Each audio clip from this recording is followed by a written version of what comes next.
In a world that's changing faster than ever, your ability to learn is a superpower. But what if there's a skill that's even more important? Today, we're diving into Adam Grant's amazing book, Think Again, and this powerful idea that knowing how to unlearn might just be the most critical skill you have. And to kick things off, we're going to start with a pretty intense life-or-death story from way back in 1949. It's about a group of elite fighter fighters, and it really shows why this all matters so much. So picture this, a team of 15 smoke jumpers, the best of the best, parachuting into a place called Man Gulch. Their plan seems straightforward, it's what they've trained for their whole lives. Dig a fire line, contain the blaze, put it out. Simple. But then, in an instant, everything changes. The fire literally explodes. It leaps across the canyon and starts racing towards them, moving fast enough to cover the length of 2 football fields in less than a minute. So they're not fighting the fire anymore. They are running for their lives. The fire is roaring right behind them, and their foreman, a guy named Wagner Dodge, does something so completely bizarre, so counterintuitive, that his crew was sure he'd just snapped under the pressure. He stopped running. I mean, can you imagine?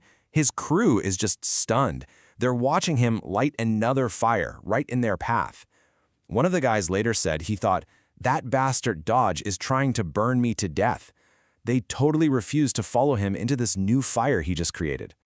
But see, Dodge hadn't gone insane. Not at all. And what can only be described as a moment of pure genius, he had invented a brand new survival technique right there on the spot. He burned away the grass ahead of him, which created a safe zone, an area with no fuel left for the main fire to burn.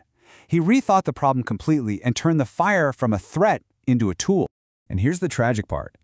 Their inability to rethink, to see what Dodge saw, caused 12 of those smoke jumpers their lives. They were just too trapped by their assumptions to see the solution that was right in front of them. In the end, only Dodge and 2 others made it out alive. And this story just reveals such a powerful lesson.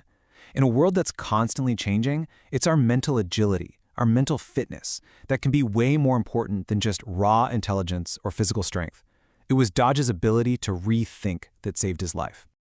Okay, so that was a pretty extreme example. How does this apply to us in our everyday lives?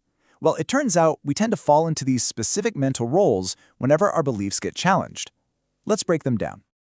It's kind of funny when you think about it, right? We love updating our phones, our kitchens, our wardrobes, but our beliefs? We tend to cling to those like prized possessions. Adam Grant has this great term for it. He calls it seizing and freezing, where we just grab onto an idea and refuse to let it go. We prefer the comfort of being right over the discomfort of being wrong. So this chart breaks down 4 mindsets we often fall into. When we're in preacher mode, we're just delivering sermons to protect our beliefs. In prosecutor mode, we're attacking anyone else's reasoning.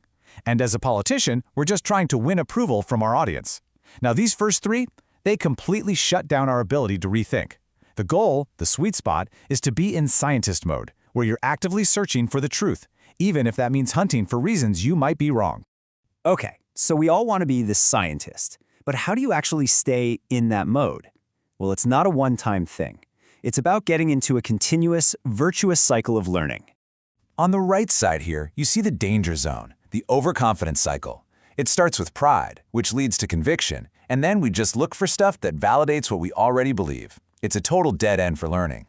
But on the left, that's where we want to be, the rethinking cycle. It all starts with humility, admitting what you don't know. That leads you to doubt your current knowledge, which makes you curious, and that curiosity is what leads to new discoveries. But there is a huge roadblock that keeps us from getting into that rethinking cycle. And, ironically, that roadblock is our own confidence. It can be a real trap.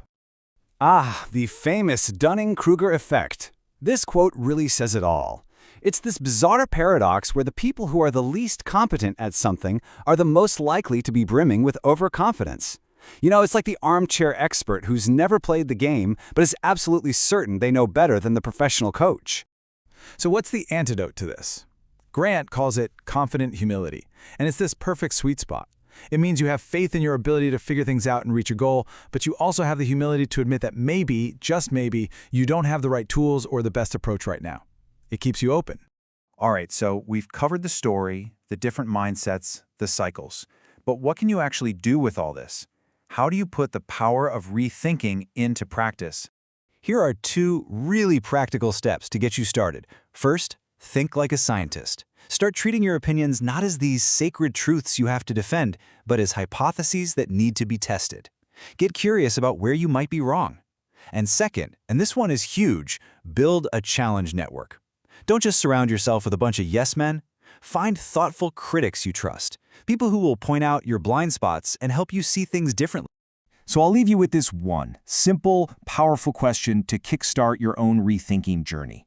It's the question that could have saved lives back in Man Gulch, and it's the one that can help all of us navigate this complicated world. Ask it of yourself and ask it of others. What evidence would change your mind?